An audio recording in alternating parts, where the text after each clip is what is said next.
Bonjour à tous, bienvenue dans Outre-mer l'Info. À la une, les vacances déjà terminées, les enseignants polynésiens ont effectué leur pré-entrée avec dans leur programme plus de tahitiens, de culture et d'histoire polynésienne, notamment celle des essais nucléaires, nouvelle consigne des autorités polynésiennes. L'opération Rambouchou à Mayotte. Hier, en Petite Terre, une trentaine de cases sont passées sous les mâchoires des pelleteuses. La préfecture souhaite libérer le littoral de ses habitats informels. Chafanti Alibako, Youssouf Ahmed Matouar. Dès 6 h du matin, les tractopelles s'activent. Bâties sur le domaine public maritime, ces 27 constructions illégales s'effondrent sous le regard des gendarmes et des services de la préfecture. Dans 3 jours, il ne restera que la plage et les cocotiers sur cette parcelle longtemps défigurée. Cette opération était attendue depuis longtemps. L'arrêté avait été pris par le préfet au mois d'avril. Il y avait eu plusieurs recours et le juge administratif a autorisé le préfet à démolir et à évacuer au motif que la préparation de cette opération avait respecté la loi. En plus de l'insalubrité, la parcelle léchée par les vagues représentait un réel danger pour les familles installées. Ces 19 familles, le préfet a fait une proposition d'hébergement à 11 d'entre elles. Donc vendredi, 3 familles avaient accepté les hébergements. Depuis jeudi, il y a une permanence sociale qui se tient au CCAS de Dzaoudi pour accueillir ces familles et mettre en œuvre les hébergements. Le lieu était également propice au trafic et aux activités illégales. Un kwassa faussement immatriculé a d'ailleurs été intercepté.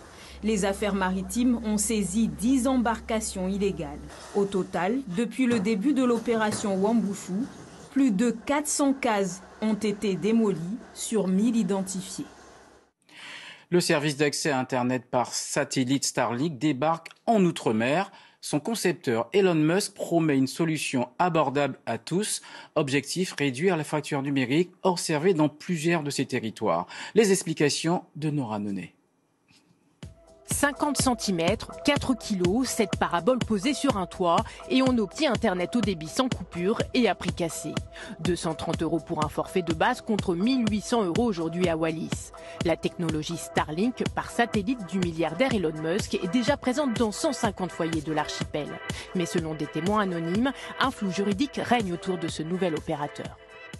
Ici, à Wallis-et-Futuna, il n'y a aucun texte qui autorise l'utilisation de Starlink. Il n'y a rien non plus qui l'interdise, donc je reste prudent. Mais l'opérateur local nous a vendu du rêve et c'est Starlink qui l'a exaucé, du très haut débit pour pas cher. En Polynésie, la technologie Starlink, les habitants de Raï-Vavae en rêvent aussi. Certains ont bien tenté d'importer l'équipement, mais la douane leur a demandé de renvoyer l'antenne, voire même de la détruire. Le problème, c'est que la douane m'écrit plus tard, seulement le 27 juillet, pour me dire que finalement, le matériel n'est pas autorisé sur le territoire. En Polynésie, les télécommunications sont de la compétence du pays. Tout dépend de ce qu'on arrive à mettre en place avec eux. Si on est en confrontation directe, ça va être très difficile. Il faut chercher des partenariats. Si le déploiement Starlink est pour l'instant bloqué en Polynésie, il a en revanche été autorisé aux Antilles. La solution Internet par satellite a déjà séduit près d'1 million d'abonnés dans le monde, dont 10 000 en France. Allez, je vous emmène sur la rivière de Monsigniéry en Guyane à la découverte d'un barbecue flottant. Ce concept importé est une nouvelle offre pour découvrir le territoire. Embarquement immédiat avec Isabelle Lerouge, Thierry Viviès. Bienvenue, donc je vais vous faire découvrir notre barbecue. Embarquement à bord d'un drôle de bateau, un gros beignet sous un parasol, avec en son cœur un barbecue autour duquel passer à table. 2 à 10 passagers au maximum. Dernière consigne pour le pilote. Il suffit simplement, clac, de tirer sur la poignée.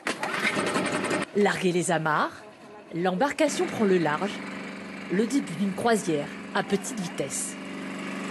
Pour prendre le temps d'observer, d'admirer la mangrove, une activité de loisir innovante en Guyane. C'est un peu entre guillemets de l'écotourisme puisque ça fait peu de bruit, ça pollue presque pas puisque c'est des petits moteurs 6 chevaux sans permis, on en a aussi en électrique. Une balade sans remous dans le sillage du jet ski jusqu'au point de mouillage, un banc de sable qui se dévoile au fil de l'onde au niveau des berges de terre rouge.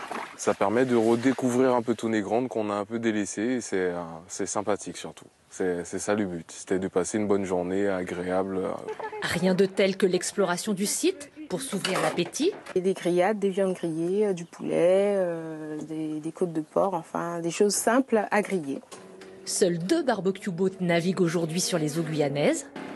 Enhardi par les demandes de plus en plus nombreuses, Jet Amazonia prévoit d'agrandir sa flotte d'ici quelques mois.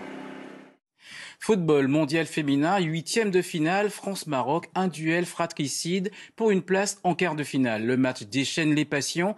À la réunion ce matin, des jeunes supporters d'un centre aéré de Saint-Denis ont confié leur préférence à Jean-Claude Toyir. Ces marmailles, en centre de loisirs, profitent des quelques jours de vacances qui leur restent pour se détendre. La Coupe du monde féminine de foot, ils ne la regardent pas forcément, mais ils ont quasiment tous un avis sur le football féminin. Je pense qu'il n'y a rien d'interdit pour les filles ni pour les garçons, que tout le monde peut penser ce qu'ils veulent. J'aime, je regarde tout le temps. C'est dommage que Melvin Marla ne soit pas sélectionnée. L'équipe féminine, c'est très bien joué.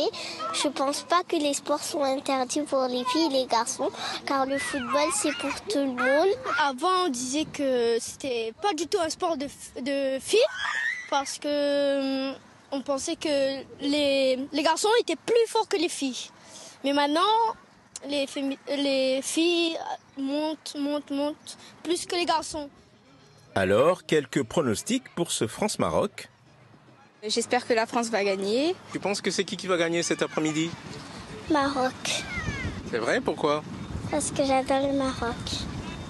C'est promis, ils seront devant leur petit ou grand écran pour soutenir presque tous Wendy Renard et ses coéquipières. En pleine Coupe du Monde, la Martiniquaise Wendy Renard s'est prêtée au jeu des confidences, l'occasion de faire le point sur la compétition et son état d'esprit avant ses 8e de finale tout à l'heure face au Maroc. Alban Lucien. Elle a marqué le but qui a permis aux Bleus de se qualifier face au Brésil le 29 juillet dernier. Un match référence pour Wendy Renard. Sur corner, après un tir de Selma Bacha, la Martiniquaise se démarque à la 83e en faisant parler son jeu de tête. Je veux la piquer parce que j'ai le même souvenir à l'Euro l'année dernière où pareil, Selma elle frappe deuxième poteau et justement je la pique. Et juste au moment, la gardienne, elle arrive à bien arrêter et derrière, on prend un but. Donc là, j'ai dit, faut que je la croise.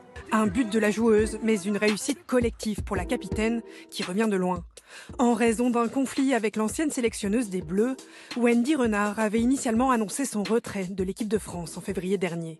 Finalement rappelée par Hervé Renard, le nouveau sélectionneur, la Martiniquaise a repris le maillot de son équipe de cœur pour sa 4e Coupe du Monde. J'ai rêvé à travers ma télé en Martinique, en regardant l'équipe de France jouer. Quand on a cette chance de porter le maillot de son pays, je pense que la meilleure des compétitions, c'est la Coupe du Monde. En 2019, la France avait été éliminée en quart de finale, battue par les Américaines. À 33 ans et avant ses 8e de finale, l'envie et la détermination de Wendy Renard restent intactes. Et c'est la fin de ce journal. Merci de votre attention. Retrouvez toute l'actualité ultramarine en ligne sur le portail des Outre-mer. Belle journée à tous. À demain.